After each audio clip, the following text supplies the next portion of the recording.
श्री गणेशाय नमः। मैं सुचिता त्रिपाठी अपने चैनल शाश्वत एस्ट्रो योग में आप सभी का दिल से स्वागत करती हूँ। आज हम बात करेंगे वृषभ लग्न में सूर्य के फल सभी 12 भावों में 1 से लेके 12 भावों में वृषभ लग्न के जातक की कुंडली में सूर्य कहीं भी बैठे हों उसकी चर्चा आज हम करेंगे। वृषभ लग्न में सूर्य योग कारक नहीं होते हैं, सम होते हैं क्योंकि वो केंद्र में बैठे होते हैं। वृषभ लग्न के जो जातक हैं वो दृढ़ निश्चयी होते हैं।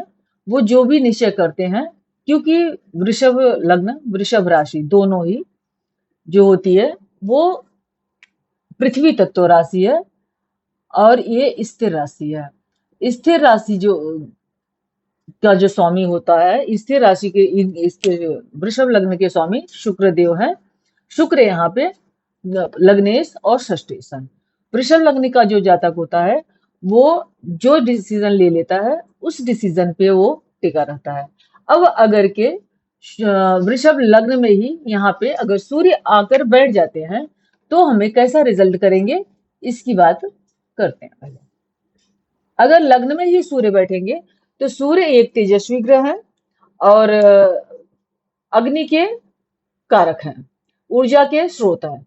और सूर्य अगर के पृथ्वी तत्व में बैठेंगे तो भी उनका फल, चूंकि वो केंद्र के लॉर्ड हैं और केंद्र में बैठ रहे हैं, तो व्यक्ति को बहुत ज्यादा उद्यमी बनाएंगे, मेहनती बनाएंगे। वो जो भी डिसीजन लेगा उस पर लास्ट मोमेंट तक, जब तक वो सफल नहीं हो जाता या जब तक वो कोई बहुत अच्छी ऊंचाई हासिल नहीं करता, तब तक वो अपने काम में लगा रहेगा। वृषभ लग्न में अगर सूर्य होते हैं तो व्यक्ति हिम्मत नहीं हारता, वो अपने काम में लगा रहता है। वृषभ लग्न के जातक के कुंडली में फर्स्ट भाव में अगर सूर्य होते हैं तो ऐसे लोगों को गाने का, संगीत का और परफ्यूम वगैरह का, मतलब साज सज्जा से रिलेटेड जितनी भी वस्तुएं होती हैं उसका उन्हें शौक होता है और ऐसे लोग बहुत ऊंची पोजीशन को हासिल करते हैं।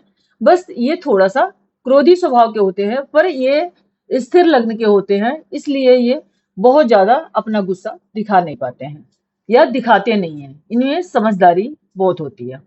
अब अगर के सूर्य द्वितीय भाव में आ जाते हैं तो कैसा फल करेंगे। द्वितीय राशि जो है ये बुध की राशि है, ये द्विस्वभाव राशि है। लेकिन यहाँ पे बुध जो है ये पंचमेश और द्वितीयेश बनते हैं। तो पंचमेश बनते हैं तो ये एक कोण के मालिक बन जाते हैं। और यहाँ पे अगर के सूर्य विद्यमान है और बुध की पोजीशन, समझ लें कि अगर के बुध 2, 3, 4 में या 10, 11, 12 में है, सूर्य के साथ ये मित्रता में है, तो ये व्यक्ति अपने बोलचाल से, अपनी वाणी से अपने कुल खानदान का नाम रोशन करता है। द्वितीय घर में अगर सूर्य है तो ऐसा लग्न में भी अगर सूर्य है तो ऐसा व्यक्ति प्रायः बहुत धनी घर में पैदा होता है। और अगर द्वितीय घर में सूर्य है तो वहां पे भी व्यक्ति एक अच्छे घर में पैदा होता है जहां धन दौलत सुख सुविधाओं की कोई कमी नहीं होती है। यहाँ पर व्यक्ति अपनी वाणी के बल पे, क्योंकि 3 नंबर बुध का है, मिथुन राशि मतलब इसके मालिक है, इस मिथुन के मालिक जो है वो बुध है। अब बुध हमारे बोलचाल का, हमारे बात करने का तरीका का, ये संचार का द्योतक है। अब यहाँ पे अगर सूर्य बैठते हैं तो बुध के साथ सूर्य होने से व्यक्ति की वाणी में तेज आ जाता है। वो अपनी वाणी के बलबूते पे और अपनी बुद्धि के बलबूते पे, क्यों? क्योंकि वो 5वें घर के भी मालिक हैं बुध। अगर ये तात्कालिक मैत्री में आ जाते हैं, जैसे कि अगर बुध यहाँ पे यहाँ पे यहाँ पे और यहाँ पे यहाँ पे यहाँ पर विद्यमान है, सूर्य के साथ तात्कालिक मैत्री में आ जाते हैं, तो ऐसा व्यक्ति अपनी बुद्धि के बल पे और अपनी वाणी के बल पे बहुत धन सम्मान और मान प्रतिष्ठा हासिल करता है। और अगर के बुध सूर्य तृतीय घर में आ जाते हैं तो ये चंद्रमा का घर है। अब अगर सूर्य यहाँ पे आ जाएंगे तो यहाँ पे आने के बाद सूर्य भाई बहनों के साथ थोड़ा मन मुटाव की स्थिति पैदा कर सकते हैं। लेकिन ऐसा व्यक्ति, अब चूंकि 4 नंबर कर्क राशि चंद्रमा की राशि है, यहाँ पे सूर्य और चंद्रमा दोनों की साथ में, चंद्रमा की राशि में सूर्य का विद्यमान होना, सूर्य और चंद्रमा से जनरली हम हेल्थ का विचार करते हैं, चंद्र कुंडली और सूर्य कुंडली द्वारा। तो अगर के यहाँ पे सूर्य बैठते हैं तो कर्क राशि में चंद्रमा के घर में बैठे, यहाँ पे व्यक्ति अपने मन मस्तिष्क में थोड़ा सा उतार चढ़ाव की स्थिति बनी रहती है, क्योंकि चंद्रमा जो है मन का कारक होता है। अब अगर के यहाँ पे ये शॉर्ट ट्रेवलिंग को भी दिखाता है। 4 नंबर में अगर के यहाँ पे सूर्य बैठते हैं तो यहाँ से हमारी छोटी मोटी यात्राओं का विचार होता है। यहाँ पे बैठे हुए सूर्य देव मतलब हो सकता है कि व्यक्ति ऐसा व्यवसाय करे जिसमें उसको डेली जाना और डेली आना पड़ रहा हो। तो मतलब चूंकि 4 नंबर कर्क राशि एक चर राशि है, यहाँ पे सूर्य बैठेंगे तो व्यक्ति को घूमने फिरने का या तो शौक होगा या तो उसकी बिजनेस प्रोफाइल या वर्क प्लेस ही ऐसा होगा कि उसको डेली अप डाउन करना पड़ेगा। और ऐसा व्यक्ति हो सकता है कि धर्म के लिए मंदिरों में तीर्थ यात्राओं में भी रुचि दिखाए और वो तीर्थ यात्राएं भी करेगा। लेकिन अगर कि यहाँ पे सूर्य बैठे हुए हैं तो माता के स्वास्थ्य में प्राय थोड़ी सी कमी देखने को मिलती है, या तो ये कह सकते हैं कि माता के साथ विचारों में थोड़ा सा मतभेद रहता है। अगर कि सूर्य 5वें घर में बैठते हैं, सॉरी चौथे घर में बैठते हैं, चौथा घर सूर्य का खुद का घर हो जाता है। अब अगर के चौथे का मालिक चौथे में ही बैठेगा, ये जनता का सुख का पारिवारिक सुख का और घर गाड़ी वाहन का विचार करते हैं हम चौथे घर से। सारी सुख सुविधाओं का घर में हमारे जो लग्जरियस लाइफ होता है सभी का विचार हम 4th हाउस से करते हैं। अब सूर्य यहाँ बैठेंगे तो व्यक्ति को बहुत अच्छी और लग्जरियस लाइफ देंगे और उसके पास वो स्वयं की बुद्धि से भी बहुत धन अर्जित करेगा। अगर कि सूर्य किसी नेगेटिव प्रभाव में आ जाए तो ही उसकी सुख सुविधा में कोई कमी हो सकती है, अदरवाइज उसकी सुख सुविधा में कोई कमी नहीं होगी। सूर्य यहाँ स्वगृही होके बैठे हैं तो यहाँ पे व्यक्ति को बहुत बड़ा घर, मान सम्मान, प्रतिष्ठा और मतलब बड़े बड़े ऊंचे ऊंचे ओहदे पे काम करने वालों से या तो रिलेशन रहेंगे या तो उनके साथ उस जगह पे उसकी प्रोफाइल रहेगी, मतलब वहां पे उसका मान सम्मान रहेगा। बड़े ये पब्लिक प्लेस है तो पब्लिक प्लेस में यहाँ पे उसका मतलब सब लोग उसको अच्छी तरह से जानते रहेंगे। अगर के सूर्य 5th हाउस में बैठते हैं, 5th हाउस में बैठते हैं तो सूर्य अपने घर से दूसरा घर हो जाता है सूर्य का। ये बुध का घर है, ये धन का भी घर है, ये बुद्धि का भी घर है। अब अगर के सूर्य यहाँ पे बैठ जाते हैं तो व्यक्ति अपनी बुद्धि के बलबूते पे अथाह पैसा कमा सकता है। बहुत बड़ा घर, गाड़ी, सुख, ये है हमारा सुख। अब इस सुख से द्वितीय सुख से मतलब सुख का गेन, यहाँ से व्यक्ति को सुख का बहुत अच्छा गेन मिलेगा। उसके पास सारी सुख सुविधाएं, सारी बुद्धि होगी। बस ये की समस्या हो सकती है कि उसको ये यहाँ से हम 5th हाउस से लव अफेयर का घर भी देखते हैं, संतान का घर भी देखते हैं। अगर के यहाँ पे किसी मैलेफिक प्लेनेट का जैसे सूर्य राहु सॉरी शनि मंगल राहु केतु वगैरह का प्रभाव आता है तो उसको संतान प्राप्ति में बाधा आ सकती है या तो कोई समस्या आ सकती है। वैसे सूर्य स्वगृही रहेंगे तो उसको यहाँ पे संतान से रिलेटेड ज्यादा परेशानी तो नहीं देंगे, लेकिन छोटी मोटी परेशानी आ सकती है। अब अगर के सूर्य छठे घर में आ जाते हैं तो क्या प्रभाव देंगे? छठा घर में सूर्य ये अब आ गए चर राशि तुला राशि में। अब लग्नेश भी और षष्ठेश दोनों एक है। अगर यहाँ पे सूर्य का संबंध शुक्र के साथ अच्छा है तो वैसे भी लग्नेश जो है वो बुरा प्रभाव नहीं करते हैं, लेकिन उसके लिए देखना पड़ेगा कि शुक्र जो है सूर्य से 1 2 3 और यहाँ से 10 11 12 की अवस्था में रहने चाहिए। अगर यहाँ सूर्य से मैत्री है तब तो व्यक्ति वैसे 6th हाउस में सूर्य है तो माता के साथ या तो जमेगी नहीं या तो माता के साथ वैचारिक मतभेद रहेगा या तो व्यक्ति खुद ही घर से दूर रहेगा। लेकिन यहाँ पे सूर्य है तो रोग ऋण कोर्ट कचहरी छोटी मोटी बीमारी लगी रहेगी। लेकिन अगर सूर्य बली अवस्था में है और शुक्र साथ उनके अच्छे संबंध है तो हो सकता है कि व्यक्ति कोर्ट कचहरी में कार्य करने वाला हो, जैसे वकील हो या डेली का उसका कोर्ट आना जाना हो या छोटे मोटे हॉस्पिटल में काम करता हो। लेकिन सूर्य यहाँ पे रहेंगे तो माता के स्वास्थ्य में तो कमी या माता के साथ विचारों में मतभेद या माता से रिलेशन अच्छा होना मतलब थोड़ा सा खराब होना दर्शाता है। अब अगर के सूर्य 7th भाव में आ जाते हैं, यहाँ पे सूर्य अपने मित्र के राशि में रहेंगे। अब यहाँ पे सूर्य मंगल देव की राशि में है, मंगल यहाँ पे द्वादशेश और सप्तमेश होते हैं। अगर के सूर्य सुख के मालिक और सप्तम में आ जाते हैं, अगर के यहाँ पे सूर्य आ जाते हैं तो स्त्री का स्वभाव, पत्नी का स्वभाव या लाइफ पार्टनर का स्वभाव, जो भी कह सकते हैं, थोड़ा सा क्रोधी रहेगा, लेकिन लॉजिकली वो करेक्ट होंगी। और यहाँ पे अगर सूर्य रहते हैं तो ऐसे व्यक्ति का भाग्योदय शादी के बाद होता है और पत्नी से उसे सारे सुख मिलते हैं, क्योंकि ये सुख का मालिक सातवें में बैठा है, तो मतलब पत्नी के आने के पश्चात सारे सुख मिलना।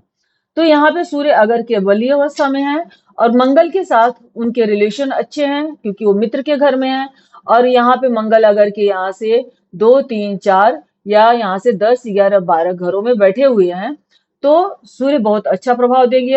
हो सकता है कि व्यक्ति की जो वाइफ हो वो अच्छी अर्निंग करने वाली हो, यहाँ पे सूर्य अगर बैठेंगे और मंगल के साथ अच्छे संबंध में होते हैं तो व्यक्ति हो सकता है कि कोई जज हो, क्योंकि ये काल पुरुष की कुंडली में यहाँ पे तुला राशि आती है, तो उसमें शनि एग्जॉल्टेड होते हैं। तो इसलिए हो सकता है व्यक्ति किसी गवर्नमेंट की अच्छी पोजीशन पे हो या उसकी वाइफ को कोई कोई सरकारी जॉब करती हुई हो, या इस यहाँ पे बैठे हुए सूर्य व्यक्ति को जो बिजनेस पार्टनर देंगे वो भी अच्छा देंगे। बस यहाँ पे थोड़ा सा क्रोध या अ, थोड़ा सा गुस्से वाला स्वभाव कह सकते हैं। अब अगर के सूर्य अष्टम भाव में आ जाते हैं, अष्टम भाव हमारी गुप्त विद्याओं का भाव है, और यहाँ पे सूर्य अगर आ जाते हैं तो वो 1 2 3 4 5, सूर्य अपने से पांचवें तो हैं लेकिन ये आठवां घर है। यहाँ पे सूर्य बहुत अच्छा रिजल्ट तो नहीं करेंगे लेकिन बहुत खराब भी नहीं करेंगे अगर के गुरु के साथ उनकी मित्रता अच्छी है तो। अगर के सपोज गुरु अपने घर, मतलब यहाँ पे सपोज सूर्य बैठ जाते हैं, सूर्य यहाँ बैठ गए और यहाँ पर गुरु हो गए, गुरु यहाँ पे 1 2 3 4 या 10 11 12, गुरु अगर की इन पोजीशन पे होते हैं तो व्यक्ति वो अपनी संतान के द्वारा उसका भाग्योदय होता है, या उसकी संतान 1 2 3 4 संतान, उसकी संतान का सुख, संतान उसको सुख देने वाली होती है, लेकिन थोड़ा वैचारिक मतभेद या हेल्थ इश्यूज रहेगा। लेकिन यहाँ पे सूर्य आठवां घर तो आठवां ही है, थोड़ा बहुत तो प्रभाव देगा। उसको लंबे टर्म की कोई बीमारी हो सकती है, जैसे पाइल्स हो गया या हार्ट रिलेटेड प्रॉब्लम हो गया, बिकॉज सूर्य जो है वो यहाँ के फोर्थ के लॉर्ड है, या हड्डियों का प्रॉब्लम हो गया, इस तरह की बीमारी सूर्य यहाँ पे दे सकते हैं। यहाँ पे गुरु का अच्छी पोजीशन में रहना जरूरी है। अब अगर के सूर्य 9th हाउस में आ जाते हैं, सूर्य 9th हाउस में आ जाते हैं तो ये शनि का घर है। अब शनि जो है वो वृषभ लग्न के लिए योग कारक प्लेनेट है। अब अगर के यहाँ पे शनि सूर्य से 2 3 4 में या 10 11 12 में बैठे होते हैं तो व्यक्ति बहुत ज्यादा ऊंची पोजीशन पे होता है, बहुत बड़ा बिजनेस एम्पायर खड़ा कर सकता है, या हो सकता है कि व्यक्ति का भाग्योदय विदेश में हो। व्यक्ति ये लंबी दूरी की यात्रा है, या वो पढ़ने के लिए या किसी भी वजह से हो सकता है माता पिता से वो अपने दूर रहेगा। सूर्य जैसा प्लेनेट अगर कि यहाँ बैठते हैं तो 1 2 3 4 5 6 माता से भी दूर, और पिता के घर में ही बैठ गए तो पिता से भी दूरी कर देते हैं। अब सूर्य अगर यहाँ पे है धन के लिए और भाग्य के लिए तो कोई कमी नहीं है, लेकिन घर से या परिवार से, पेरेंट्स से दूर करा देते हैं। अब अगर के सूर्य 10th हाउस में आ जाते हैं तो ये शनि की मूल त्रिकोण राशि है। यहाँ पे बैठे सूर्य व्यक्ति को ऊंची पॉलिटिकल पोजीशन दिला सकते हैं, गवर्नमेंट में कोई बहुत ऊंची पोजीशन दिला सकते हैं, क्योंकि शनि के घर में सूर्य होंगे और ये शनि की मूल त्रिकोण राशि है। और यहाँ से सूर्य जनता के भाव को भी देखेंगे और घर के सुखों को भी देखेंगे। अगर के शनि के साथ सूर्य की स्थिति अच्छी है तब सूर्य यहाँ पर बैठ के व्यक्ति को बहुत बड़ा पॉलिटिकल बैकग्राउंड, कोई मिनिस्टर, कोई ऊंची पोजीशन, या कोई बहुत बड़ा बिजनेसमैन बना सकते हैं। यहाँ पे सूर्य होंगे तो हो सकता है कि व्यक्ति अपने ही दम पे बहुत बड़ा बिजनेस एम्पायर खड़ा करे, क्योंकि सूर्य यहाँ पे दिशा बली होंगे और उसको पूरी दुनिया जाने, ये जनता है। अब यहाँ से सूर्य अगर के यहाँ पे आ जाते हैं तो ये पैसे के लिए अच्छा प्लेस है, नो डाउट ये पैसे के लिए बहुत अच्छा प्लेस है, लेकिन सूर्य अगर यहाँ पे आ जाते हैं तो यहाँ पे हेल्थ इश्यूज देंगे। यहाँ पे सूर्य अष्टमी ईस्वी है, और एकादशेश भी है।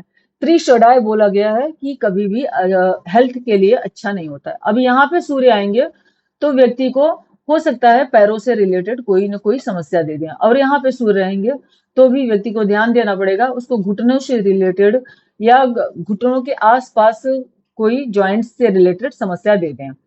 अब सूर्य यहाँ पे रहेंगे तो पैसे तो व्यक्ति के पास निरंतर आते रहेंगे। बस ये है कि ये द्विस्वभाव राशि है और जल तत्व राशि है।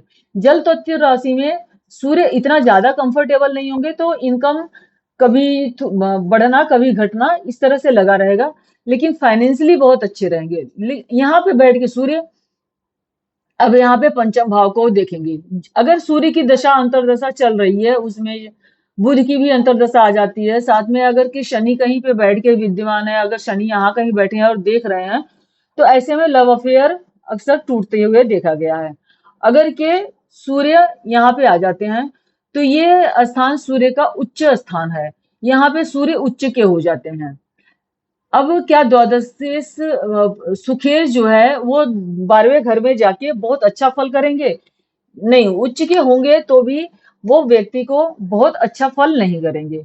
यहाँ पे घर, व्यक्ति घर से बहुत दूर मतलब विदेश में उसका निवास स्थान हो सकता है, उसका घर हो सकता है, परमानेंट वो अस्थायी रूप से वहां निवास कर सकता है। लेकिन यहाँ पे सूर्य रहेंगे तो सर दर्द से रिलेटेड समस्या दे सकते हैं, हड्डियों से रिलेटेड समस्या देते हैं, बीपी से रिलेटेड समस्या दे सकते हैं, कोई न कोई रोग बीमारी देते हैं। हाँ, आध्यात्मिक दृष्टि से मोक्ष के लिए अगर कि कोई कार्य करता है तो 12वां घर हमारा मोक्ष के लिए जाना गया है। यहाँ पे सूर्य बैठ के बहुत ज्यादा खराब प्रभाव नहीं करेंगे, पर यहाँ बहुत अच्छा प्रभाव नहीं कर सकते सूर्य। सूर्य 6 में, 8 में या 12 में बैठेंगे तो बहुत अच्छा प्रभाव नहीं करेंगे। अब कई लोगों को ये जानने की इच्छा होगी कि सूर्य की बात हो रही है तो क्या हम नीलम रत्न धारण कर, सॉरी, क्या हम माणिक रत्न धारण कर सकते हैं सूर्य का? बिल्कुल नहीं धारण कर सकते। सूर्य चाहे यहाँ बैठे हों तब भी नहीं धारण कर सकते, और यहाँ बैठे हों तो भी नहीं धारण कर सकते। सूर्य का रत्न जैसे ही आप धारण करेंगे तो आपको हेल्थ से रिलेटेड परेशानी, अगर यहाँ सूर्य आपने धारण किया तो पिता से परेशानी या पिता को हेल्थ रिलेटेड परेशानी आ जाएगा। अगर कि आपको धारण करना है तो आप नीलम धारण कर सकते हैं, वो भी तब जब सूर्य यहाँ पे स्थित ना हो। यहाँ पे शुक्र की राशि वृषभ के लिए सूर्य योग कारक नहीं है, लेकिन चूंकि सूर्य एक बहुत ऊर्जावान ग्रह है, सूर्य से ही पूरी दुनिया चलती है, सृष्टि के चलायमान है, तो सूर्य बहुत ज्यादा खराब रिजल्ट नहीं करेंगे। और ये जितने भी इफेक्ट आएंगे अच्छे या बुरे, वो सूर्य की महादशा या अंतरदशा में देखने को ज्यादा मिलेगी। आप लोगों को मेरा चैनल कैसा लगा? आप लोग इसको कृपया देखिए। अगर कि कुछ इसमें कमेंट है, कोई सुझाव है तो कृपया मुझे बताइए। अगर कि कोई त्रुटि रह रही है या कुछ और आप लोग आगे जानना चाहते हैं तो उसके बारे में मुझे अवगत कराएं ताकि मैं उस चीज में इम्प्रूवमेंट कर पाऊं। आप लोगों को अगर कि मेरा चैनल अच्छा लग रहा हो तो कृपया लाइक कीजिए, सब्सक्राइब कीजिए, बेल बटन को दबाना न भूलिए। कल हम लोग मिथुन लग्न के लिए सूर्य के सभी 12 घरों में प्रभाव डालेंगे। आप लोगों का धन्यवाद।